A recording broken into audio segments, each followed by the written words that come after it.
축복합니다. 오늘은 라오디게아 교회에 대해서 우리가 말씀을 나누겠습니다.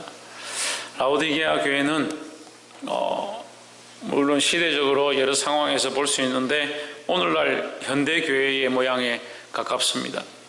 현대교회의 모양이 어떻느냐? 부유하고 살기 편하다. 그래서 하나님을 찾는 것보다 자신들이 먹고 입고 사는 것들에 주목한다. 하나님 앞에 대한 간절함들이 잊혀져 가는 거예요. 하나님 앞에 대한 간절함이 잊혀져 가니까 하나님을 찾기보다 하나님 만나기보다 세상에 즐기하는 것들 쫓아가기를 기뻐한다는 겁니다. 그래서 하나님께서 이것을 보고 우리에게 뭐라고 말씀하시냐? 부끄러운 줄 모른다. 벌거벗었으나 부끄러운 줄 모르고 보지 못하나 보는 줄 안다 라고 말씀하시는 겁니다. 그럼 하나님의 말씀을 들어야 하고 듣는 귀가 열려야 하고 들었으면 하나님의 뜻을 보아야 하고 하나님 뜻을 보고 하나님 원하시는 대로 살아가야 합니다. 아직 우리 교회는 제가 볼 때 살아있는 것 같습니다. 살아있으니까 아직도 서로 비난하고 비판하고 욕할 힘이 있는 것 같고 그러니까 해결할 것도 남아있는 거죠.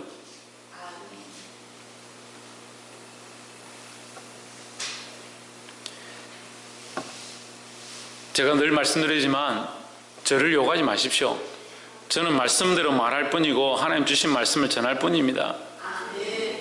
그 제가 전하는 말씀이 하나님 말씀이 아니면 그건 아멘 안 해도 되고요. 그걸 가지고 욕해도 상관없어요. 하지만 하나님 말씀이면 말씀을 말씀대로 받고 비판하지 마십시오. 라오디게아 교회에 하나님 말씀하십니다. 이 라오디게아 교회를 큰 사랑 교회라 생각하시고 또한 자기의 이름을 넣어서 자기 이름으로 붙여진 교회라 생각하시고 우리가 성전된 교회로서의 이 사명을 말씀 앞에서 감당하시기를 주의 이름으로 축원합니다. 3장 14절에 라오디게아 교회의 사자에게 편지하기를 아멘이시오 충성되고 참된 정인이시오 하나님의 창조의 근본이시니가 이르시되 했습니다. 라오디게아 교회의 사자는 누구냐? 오늘날 우리들 얘기합니다. 좀 더 구체적으로 하나님 세우신 종을 얘기하지만 우리 각자도 얘기하는 겁니다. 우리 각자에게 하나님께서 편지하여 말씀하신다. 누가 편지하느냐? 아멘이시여 충성되고 참된 정인이다. 아멘이시다는 누구냐면 예수 그리스도를 얘기합니다. 예수 그리스도는 하나님 앞에서 예면 예다 아니오가 없다라고 했으니까 예수님은 아멘만 하시고 노는 아니다. 예수님은 아멘만 하신다. 그러니까 예수님이 아멘이다. 하나님의 모든 말씀에 대하여 100% 순종하시고 100% 사셨다. 그래서 그것이 아멘이다 이 말이에요. 우리가 아멘으로 말할 때에 하나님 앞에 또한 예배할 때 말씀을 들을 때 아멘으로 한 것은 지키려고 몸부림쳐야 된다는 거예요. 또한 지키려고 생각해야 되고 지키지 않는 내 생각들을 바꾸려고 해야 됩니다. 그것이 아멘된 삶이고 그리스도를 따라가는 모습이다 하는 겁니다. 충성되고 참된 정인이시오. 그러니까 아멘이시니까 하나님 앞에 충성되고 참된 정인이다. 하나님의 뜻들을 완전히 보여주신 자다. 하나님의 창조의 근본이신 하나님과 함께 온 세상을 창조하신 분이다. 24절은 누굴 얘기하냐? 예수 그리스도를 얘기합니다. 그럼 예수 그리스도가 교회를 향해서 말씀하시는 겁니다. 누가 교회를 향하여 얘기하냐? 예수 그리스도가 얘기합니다. 그럼 교회는 무엇을 들어야 되냐? 예수 그리스도의 음성을 듣고 예수 그리스도의 말씀을 들어야 합니다. 때로는 말씀을 들을 때 내 감정과 맞지 아니하고 내 생각과 맞지 아니하고 내 상황과 맞지 아니하고 내 삶의 모양과 전혀 같지 않다 할지라도 말씀 앞에 아멘해야 하고 그 말씀을 순종하는 모습들이 있어야 된다는 겁니다.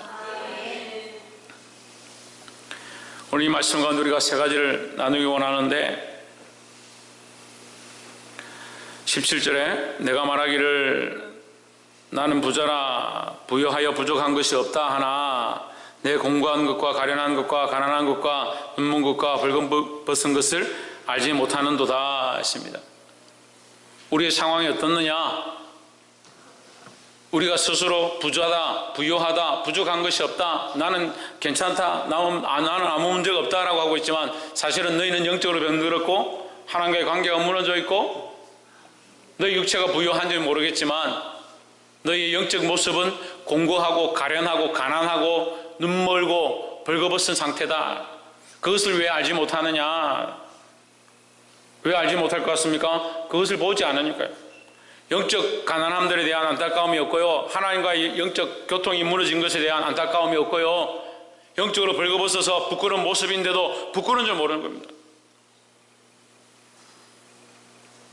때로는요, 정말 영적으로 아무것도 모르는 사람들이 교회 와서 큰 소리 막 치는 때 보면 민망할 때가 많이 있어요.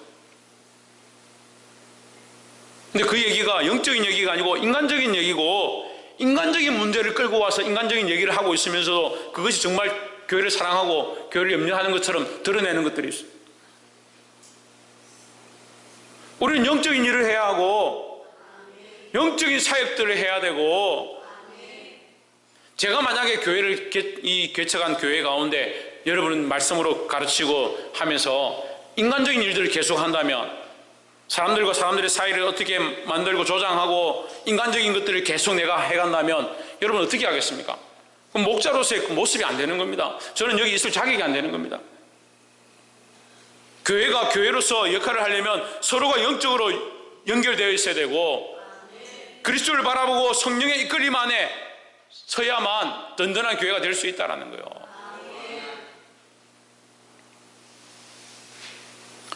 15절에 내가 내 행위를 아노니 내가 차지도 아니하고 더없지도 아니하고 내가 차든지 더없든지 하기를 원하노라 했습니다.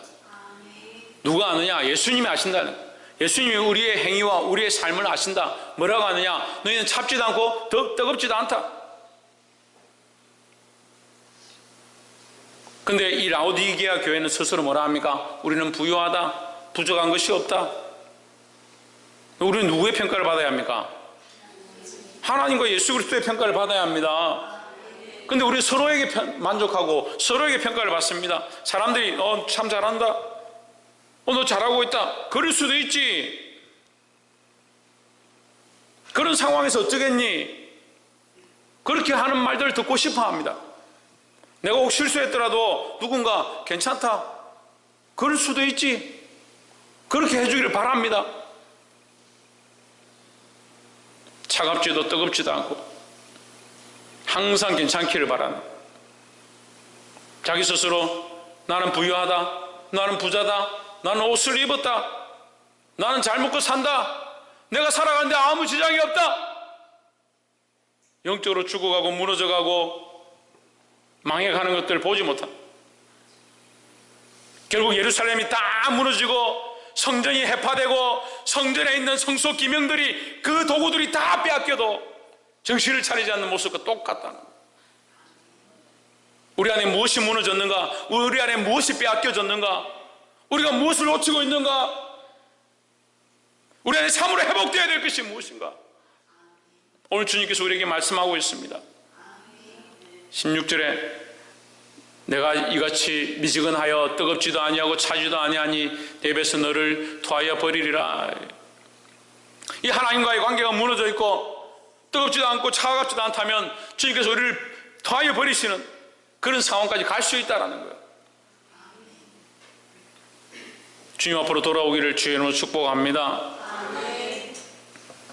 그리고 이렇게 말씀하시는데 17절에 뭐라고 하냐? 나는 부자라, 부유하여 부족한 것이 없다. 그러나 주님 우리를 뭐라고 하십니까? 공고한 것과 가련한 것과 가난한 것과 눈먼 것과 벌거벗은 것을 알지 못하는도다. 그러니까 자기들은 옷을 입었죠. 본인들은 옷을 입었죠. 벌거벗은 게 아닙니다. 하지만 하나님 앞에 올 때 부끄러운 줄 알아야 되는 거예요. 저는 날마다 하나님 앞에 설 때마다 부끄럽습니다. 오늘도 이 자리에 섰는데 너무 부끄럽습니다. 오늘 이 말씀을 전하는 것이 너무 부끄럽습니다. 너무 마음이 아픕니다. 사람들은 목사님이 이 말씀을 이렇게 전하면 목사님은 신과 같은 존재냐, 천만의 말씀. 저도 똑같습니다. 똑같기 때문에 이 말씀을 준비할 때에 정말 두렵고 떨림으로 이 말씀 앞에 서 있습니다. 저도 하나님 앞에 공고하고 가련하고 가난하고 눈멀고 벌거벗은 것들을 바라봅니다. 하나님 이것을 고쳐주시옵소서. 내가 보게 하시고 내가 먼저 읽게 하셔서 이 성도들에게 벌거벗음과 눈먼 것을 알게 하여 주시옵소서. 그것을 가르치기 위해서 하나님 앞에 몸부림칩니다. 여러분 입었다 생각하십니까? 여러분 보고 있다 생각하십니까? 여러분 부유하다 생각하십니까? 하나님 앞에서 항상 낮추시기를 주의 이름으로 축복합니다. 18절에 내가 너를 권하노니 내게서 불로 연단한 금을 사서 부여하게 하고 했습니다. 첫 번째는 불로 연단한 금을 사서 부여하게 하라 하는 겁니다. 우리를 부여하게 하는 것은 세상의 재물이 아니다, 세상의 금이 아니다는 겁니다. 불로 연단한 금이다. 어떻게 이 금을 사느냐? 그냥 금이 아니라 불로 연단한 금이다. 불로 연단한 금이라는 것은 예수 그리스도를 가리키는 거예요. 그런데 이 예수 그리스도의 모양은 또한 우리가 취할 수 있는데 어떻게 취하냐? 불로 연단해서 취하는 거다.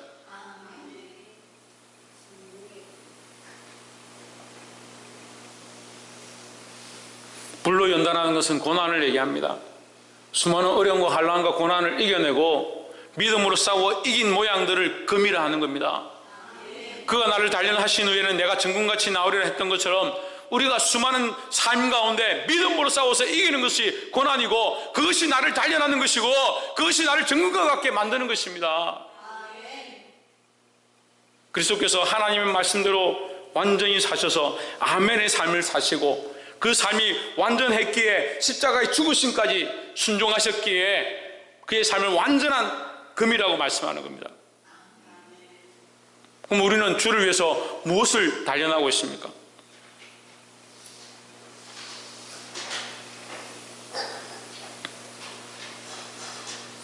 스스로 부유하고 부족함이 없다라고 생각하는데 어떻게 단련하겠습니까? 자기 입는데, 먹는데, 마시는데 자기 생각들을 집중하고 있다면, 당장 눈에 보이는 것들에 집중하고 있다면 어떻게 단련되어진 금이 되겠습니까? 하나님의 목적은 우리를 불로 연단한 금처럼 세우기 원하시는데, 우리는 세상에 그냥 머물러 있기 원하고, 지금이 좋사오니, 지금이 괜찮사오니,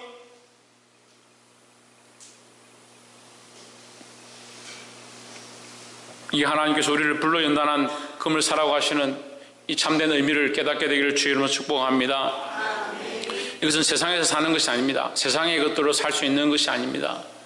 우리가 불로 연단한 삶을 사는 것, 그것이 곧 금을 사는 것이고, 이 금을 사는 것은 이 땅의 부유함을 채우는 것이 아니고 하나님 나라의 금은 보화로 채우는, 하나님 나라의 보화로 채우는 것이다 라는 겁니다. 두 번째는 흰옷을 사서 입어야 합니다. 흰옷은 무엇이냐? 세상의 것으로 덮을 수 없는 우리의 죄악의 모습을 덮는 방법을 얘기합니다. 흰옷은 무엇이냐? 예수 그리스도를 얘기합니다. 금도 예수 그리스도고 흰옷도 예수 그리스도입니다. 예수 그리스도로 덮어야 합니다. 여러분, 우리 안에 상처가 많은 줄 압니다. 각자 안에 상처가 있고, 공동체 안에 상처가 있고, 우리 교회 안에 상처가 있는 것들을 압니다. 무엇으로 덮느냐? 흰옷으로 덮습니다. 무엇으로 덮느냐? 우리의 죄와 허물도 이 흰옷으로 덮고요, 우리의 삶의 모양도 흰옷으로 덮고요, 우리 안에 상처도 예수 그리스도로 덮어야 합니다. 어떻게 하겠습니까? 사람들은 말하기를 좋아합니다. 있었던 문제를 다시 끄집어내고, 옛날에 지나간 얘기도 다시 끄집어내고, 옛날에 있었던 상처들도 다시 끄집어내서 그 상처를 다시 후벼파고, 그걸 다시 나누고 쪼개고 많은 사람들이 알게 하고, 그건 세상의 방법입니다. 왜 교회 안에 세상의 방법들을 끌고 옵니까? 흰 옷을 사서 입어 벌거벗은 수치를 보이지 않게 하고 했습니다. 우리 안에 수치가 있습니까? 벌거벗은 모양들이 있습니까? 이전에 부족했던 것들이 있습니까? 좀 덮으십시오. 여러분 생각들로 안 덮어지고 여러분 방법들로 안 덮어지면 예수 그리스도로 덮으십시오. 우리가 믿는 분, 우리가 의지하는 분, 우리가 바라보는 분, 우리의 힘과 능력을 할 수 없사오니 예수 그리스도로 덮어주시옵소서.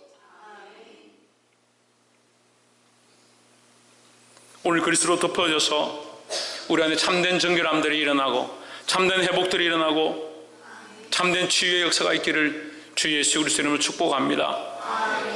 세 번째는 안약을 사서 발라 보게 하라입니다. 이 안약은 무엇이냐? 참된 눈을 낫게 하는 방법이다. 이 성령의 역사다 하는 겁니다. 우리가 인간적인 눈으로 보는 것이 아니라 성령의 역사로 보는 겁니다. 이 세상 가운데, 이 시대 가운데 우리가 살아날 수 있는 유일한 방법이 뭐냐? 성령의 인도함으로 사는 겁니다.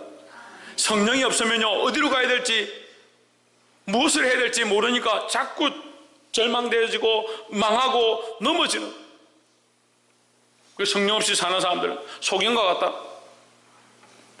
소경이지만 말은 자꾸 하는 겁니다. 소경이 소경을 인도하면서 너 이렇게 가면 돼, 이렇게 살면 돼.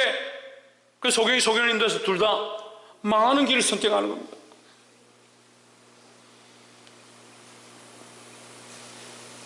믿음을 잃어버리면 어떤 현상이 생기냐? 제가 그 현상을 가르쳐 드릴게요. 말이 많아집니다. 믿음을 잃어버리면 전도하는데 문을 닫습니다. 믿음을 잊어버리면 예수 그리스도를 잘 인정하지 않습니다. 믿음을 잃어버리면 순종하려고 하지 않습니다. 믿음을 잊어버리면 영혼들을 사랑하지 않습니다.